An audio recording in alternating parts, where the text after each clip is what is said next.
So a couple of weeks ago, I went to see Peter Pan, the musical, at the Ordway. The idea was my youngest sister, we share a goddaughter, a niece, Marie, who's in 6th grade. So my sister said, let's quit giving gifts and let's just do quality time outings. And it sounded like a good plan, so great Italian dinner. And the truth is, I hadn't thought of Peter Pan in decades.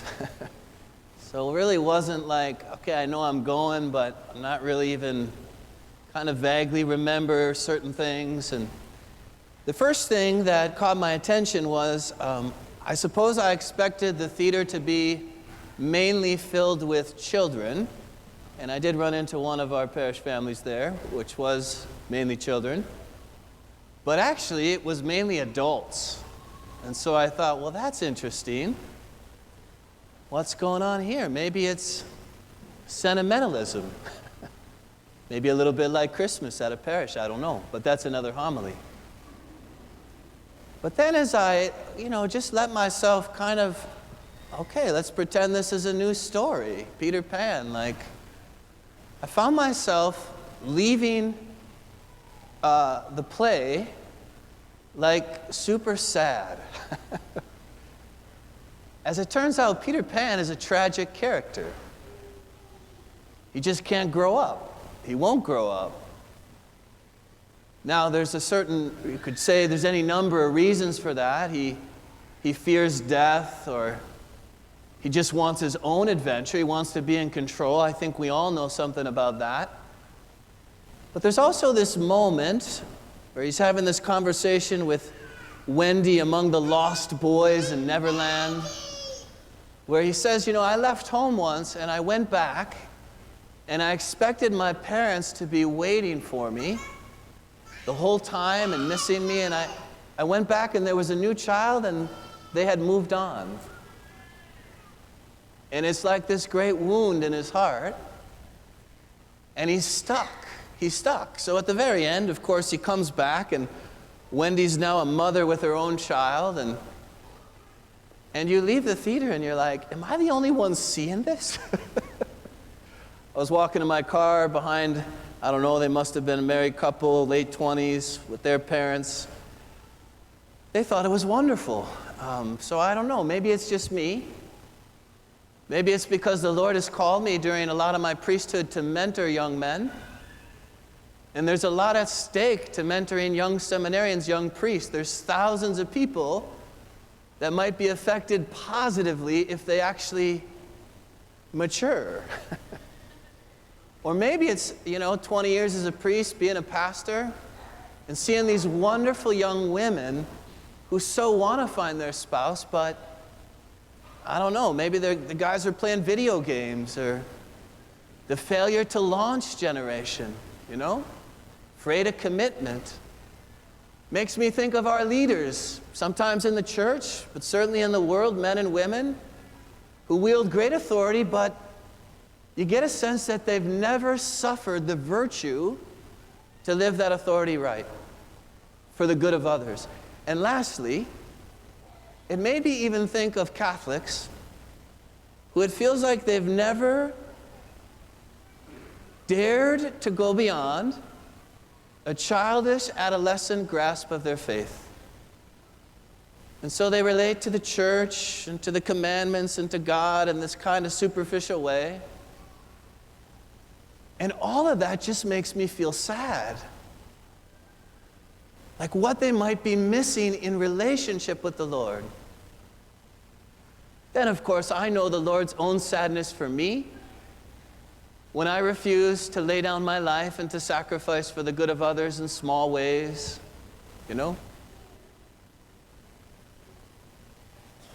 So into our world, which it might not be as far away from Neverland as you think, lost men and women, boys and girls, arrested development, comes Jesus as life and light. And he comes to reveal to us who God is, what he's really like. Like not that childish idea you have in your head of God, but who he's really like. And he comes to reveal your own self to you. Like, isn't that amazing? We don't even know who we are. We don't know what's possible. We don't know what all of our energy is for unless he shows us. This is what you're created for. And then we begin a journey. I want to highlight the 3 particular ways this evening that Jesus saves us. And you might find it helpful. I hope this is easy for all of you to do, but maybe it's not. To think of the best mentor that you've ever had in your life. I feel so blessed. I just lost one about a month ago, but I've had so many mentors, and I think, who would I be without them in my life? But if you think about Jesus as the wonderful counselor, full of wisdom, full of light, like, this isn't just a game where, like, hopefully I cross my fingers and I click my shoes and at the end I can sneak into heaven. Jesus says this is eternal life, that they know you, Father, and the one whom you have sent, that they know you. Not an arrested development knowledge, like a relationship. So the first thing, he saves us by humility. He comes as a child. It's like the only way to get beyond your and my prideful defense is just to be so disarmingly humble. Like a child. Shepherds, magi, but all the rest, clueless. In the one place in the 4 Gospels Jesus describes his heart, I would never describe my heart this way, by the way. He just says, "Come to me, all you who are burdened, for I am humble of heart, and you will find rest for yourself if you come to me." So he saves us through humility. Isn't it amazing that we get to learn all through life? We get to learn through the victories and the setbacks, the successes and the failures, the embarrassment moments. I feel like right now, our culture, maybe we're just prolonging adolescence. We're kicking this thing down the curb. And so, there used to be the old saying, whatever doesn't kill you makes you stronger. Now it's almost, whatever doesn't kill you makes you weaker. So be careful. Be safe. And Jesus actually wants to take us by the hand and help us to mature, to grow at every season of life. Second, he saves us through compassion. Christ actually doesn't save us from a distance. He comes close to us. He sees and he suffers with. That's what compassion means, to suffer with. So sometimes we do get overwhelmed by certain feelings in life, or certain traumas, small or big. But he actually says, give those to me. I do suffer with you, but there's life on the other side of this. There's more. You don't need to get stuck there. Because otherwise you're just going to live for yourself. Or worse, you might find yourself in self-pity. Or even worse, you might associate growing up with cynicism. He saves us through this compassion. He comes to us. Jesus, the name the angel gave him, means God saves. And then third and finally, how does Jesus save us? This light into the land of gloom and darkness, opening up our horizon. He saves us through his presence. The best mentors I've ever had, I just knew I had access to them. I knew I could go to him with anything at any time, and I didn't have to fear that I didn't know what I was doing.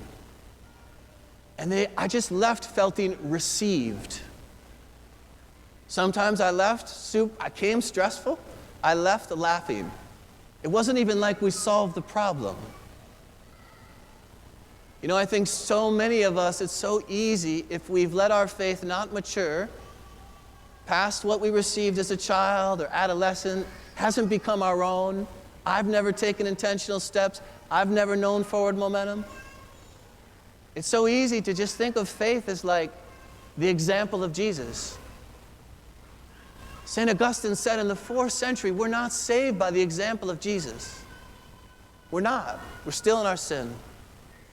We are only saved by his presence here and now, that he's alive, that his light is trying to break into our sometimes self-enclosed lives, our self-reliance. And he says, I'm here. I want to live life with you. Eternal life isn't just for then, at the end. It's something to know now. It's something that makes this life so much richer. At the end of the day, we all have a choice, you know?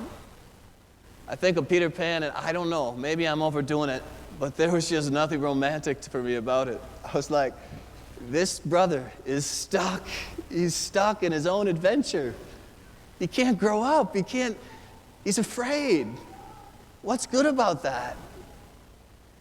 I do appreciate the irony that I'm preaching this Mass at a children's Christmas Mass.